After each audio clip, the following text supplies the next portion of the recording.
Hello there, welcome to our channel Tutorial Guru. Again, hope you are doing fine. I'm back with another tutorial video, and today I'll be showing you how to edit a post you have already shared on Facebook. And now without further ado, let's dive right into the video. But before that, don't forget to like, subscribe and hit that bell icon for more videos. On your phone, first open up your Facebook app. Let's go. And after that, let's go to our profile. And on our profile, when we scroll down, we can see all our posts over here. Now if you want to edit one, let's say with this one, the first one, now you can see the three dotted icon over here on the top right corner of every post. Let's tap over here on the three dotted icon on the top post, and you can see the edit post option available over here. Tap on the edit post.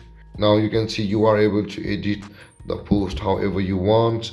You can add more, you can just add another photo, tag somebody, show how you're feeling, and tag a location. And when you tap on the three dotted icon, you can add another photos by yourself. And there guys, this is how you edit a post on Facebook. And if you have any confusions or questions regarding the topic, don't hesitate to comment in the comment section below, and don't forget to like, subscribe and hit that bell icon for more videos. Thank you for watching guys. Peace.